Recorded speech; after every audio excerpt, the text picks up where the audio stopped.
Mire, vamos a hablar un poco de fantasmas y aparecidos. A ver qué pasa. A ver.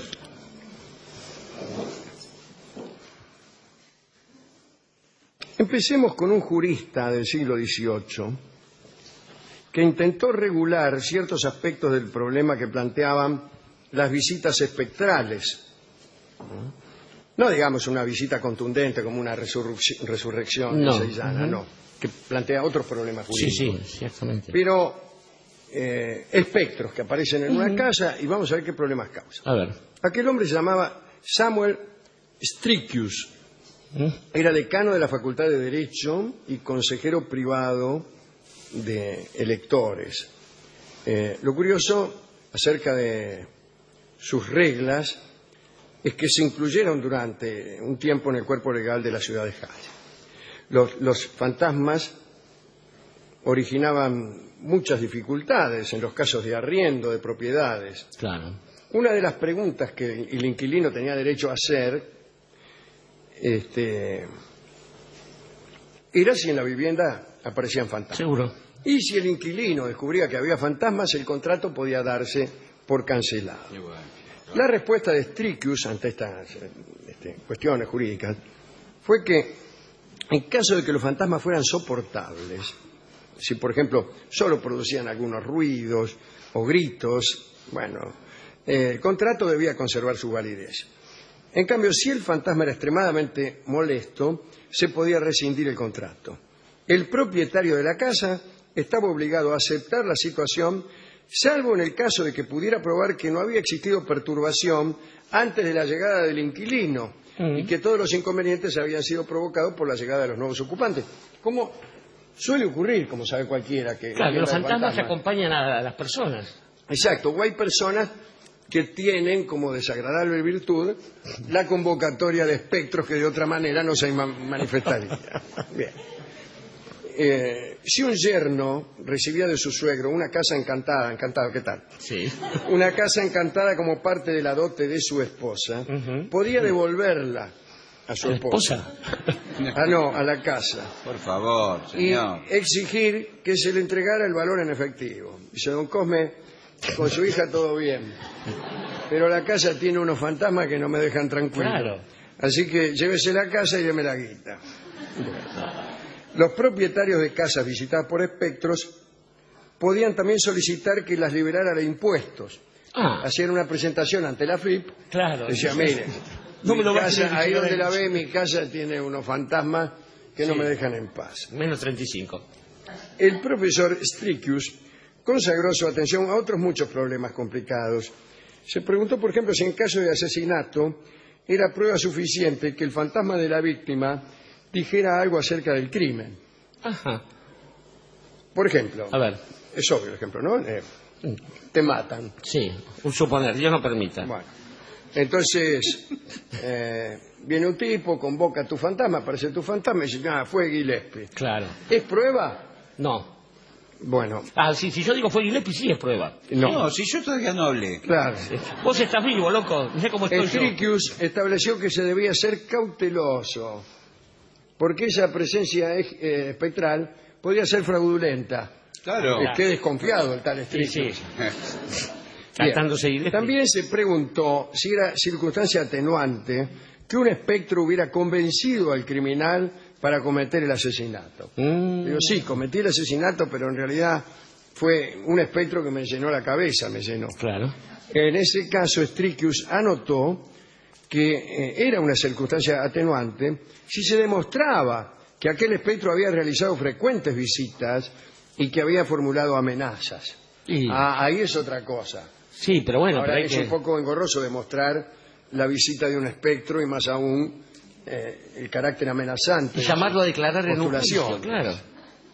Bueno, hasta aquí las cuestiones jurídicas de aquel profesor, ¿no? En realidad nunca se ejecutaron, pero vale la pena pensar en todos estos asuntos. Otra cosa de la cual hemos hablado mucho es acerca de la siguiente cuestión.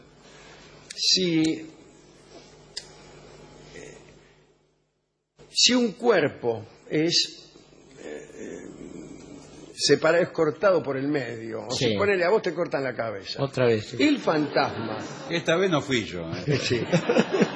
El fantasma va sin cabeza. Disculpe. Y ahí también No, viene una pregunta. no, va con cabeza. ¿Por qué va con cabeza? No importa. Porque el fantasma de todo. No se sabe, qué sé yo. ¿Vos qué sabés? Yo soy el Cortan muerto. la cabeza. Hay otra cosa. A ver. ¿De dónde agarro la sábana si el fantasma no tiene cabeza? Supóngase, como suele ocurrir, que también a alguien le cortan una mano, pero sobrevive. ¿No? Sí. ¿Qué pasa con la mano? Y hay un fantasma de la mano. Entonces, yo, si ustedes me permiten, le voy a contar la historia del general Santana. Ajá. El general Santana fue un general Manito. mexicano que llegó muchas veces a la presidencia a través de levantamientos, Ujú. cambios de política, etcétera, etcétera. Hubo una guerra que se llamó Guerra de los Pasteles o de los pasteleros, que ocurrió cuando ciudadanos franceses se quejaron al gobierno de Francia de ciertas indemnizaciones desproporcionadas que habían sido obligados a pagar por parte del gobierno mexicano. Y el gobierno francés respondió mandando una expedición de bloqueo al Golfo de México en 1838. Y también exigieron el costo de aquel embargo y ocuparon la plaza de Veracruz, diciendo que no la iban a abandonar hasta que sus peticiones fueran pagadas. Estas operaciones francesas estaban en conjunto también con bloqueos similares que aparecieron en Argentina y Uruguay, bajo el lema del vicecónsul Aimé Roger, que decía: infligir a la invencible Buenos Aires un castigo ejemplar que será una lección saludable para todos los demás estados americanos. Decía, corresponde a Francia hacerse conocer si quiere que se la respete. Y se aposentaron en el puerto de Montevideo. Bueno, y en México también en el puerto principalísimo de Veracruz. De Veracruz. El general Santana tomó las riendas del ejército y se dirigió a Veracruz e hizo retroceder a los invasores hasta el muelle. Pero en ese momento los barcos franceses abrieron fuego de artillería contra los mexicanos, el ejército fue derrotado allí y Santana perdió una pierna. Después de esto, Santana hizo que se celebrara una ceremonia en honor a su pierna, que fue exhibida en un cofre de cristal Pero señor, y paseada por la Ciudad de México, me parece un mal custodiada gusto. por soldados, en fin, sí. Por favor, mal gusto total. Bueno, Tienen en un cofre. la gente Pará. respondió con gran devoción, bueno, claro, debido al heroísmo manifestado por El tipo aquel estaba líder vivo. en defensa de su patria. Fue aclamado como héroe de la patria, etcétera. Le dio una gran publicidad a esto y le permitió ocupar la presidencia de nuevo en 1839, 1841 y 1844, ya con un estilo totalitario. Murió en el descrédito Santana porque le echaron todos la culpa de De la invasión. no, de la anexión, La elección de Texas por parte de los Estados Unidos. Remember el Álamo. Bueno, esta costumbre francesa volvió años más tarde. Recuérdese la invasión en la que colaboraron en un principio españoles e ingleses, de resulta de la cual le fue impuesto a México un emperador Maximiliano. de la dinastía Habsburgo, el Habsburgo. amigo Maximiliano de Habsburgo. Bueno, pero esa es otra historia. La pregunta es esta. Se dice que algunas viejas,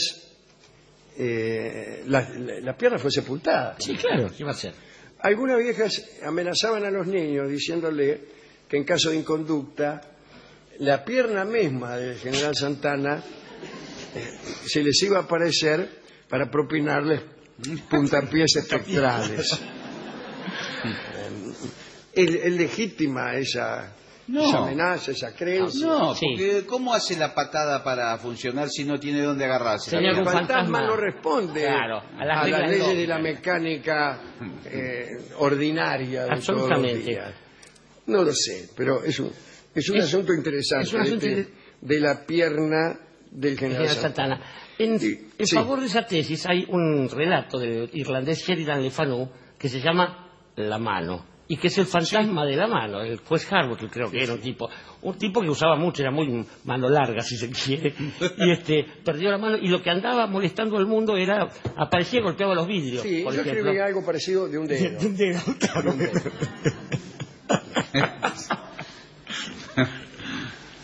Yo le voy a contar ahora una última historia que me ha gustado mucho. En este caso procede de Agustín Calmet, que fue un escritor francés de los siglos XVIII, XVII y XVIII. Y escribió una disertación sobre las apariciones, los demonios, los espíritus y los que han muerto. Allí cuenta la historia del marqués de Rambouillet y del marqués de Précy, nobles famosos en tiempo de Francisco I. Francisco I de Valois, que reinó en Francia ya a principios del siglo XVI. Y que perdió todo menos el honor, decía. Que perdió todo, todo puede perderse, que se pierda todo menos el honor, dijo a Carlos Cuenca. Bueno, parece que aquellos marqueses, el de Rambouillet y el de Précy, solían encontrarse para discutir acerca de la vida tras la muerte. Y una vez, con descreimiento e ironía, se prometieron mutuamente que quien primero muriera volvería a dar noticias al otro. Tiempo más tarde, el marqués de Rambouillet partió para Flandes, que entonces estaba en guerra, y el marqués de Précy, enfermo, se quedó en París. 6 semanas después, el de Précy notó que alguien corría las cortinas de su habitación, pero no vio a nadie. Por favor. Sí. Pocos minutos después apareció el marqués de Rambouillet, sucio y vestido de soldado. El marqués de Précy saltó de la cama para abrazar a su amigo, pero Rambouillet retrocedió unos pasos y dijo con gravedad: he muerto, y en tal condición he venido a cumplir mi palabra. Me ha tocado, por muy poco, hacerlo primeramente. De Précy, espantado, quiso confirmar una broma y se esforzó de nuevo para llegar hasta su compañero, pero no logró estrechar nada entre sus brazos. Creyó entonces que alucinaba, pero rápidamente creyó en fantasmas. El espectro Rambouillet mostró una herida encima de los riñones a causa de la cual había muerto, y después desapareció. El marqués de Précy quedó horrorizado.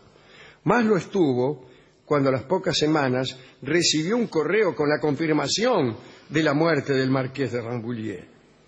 A los pocos días de Précy debió marchar a Flandes y murió en la batalla del barrio de Saint-Antoine. Qué feo, ¿eh? Estas son las historias de fantasmas que teníamos para esta noche. Es curioso, Alejandro, estaba recordando, nuestro amigo Jacques Lacan solía decir que es notable que nadie haya percibido alguna vez que el deseo del hombre siempre tiende hacia el infierno, y que una vez ahí, estando ahí, ya se las arregla solito. Los fantasmas provienen del infierno. Y yo digo una cosa: alguien que es capaz de creer que de una persona muerta existe una representación cualquiera en forma de espectro, de bruma o de alguna otra porquería que aparezca, ¿por qué va a negar la existencia de ese mismo espectro en segmentos? Ahí tenemos a los japoneses que creen en las Rokurokubi, que son cabezas fantasmales que andan... Claro, las cabezas. Las cabezas de los... La famosa pongas, cabeza. claro. Y del mismo modo, en México, donde se ha hecho un culto de la fragmentación del cuerpo en tiempos revolucionarios, tenemos al presidente Obregón ahí que tiene una mano con los piolines colgando y cosas por el estilo, y es lógico que uno piense en ese tipo de segmentación. Por otra parte, no puedo menos que recordar una bella frase. Lo único que me gustó de una de las películas, yo veo, me gusta alguna frase suelta, una que comentamos aquí que decía: 1917, hay una guerra mundial y hay una epidemia, buena época para fantasmas.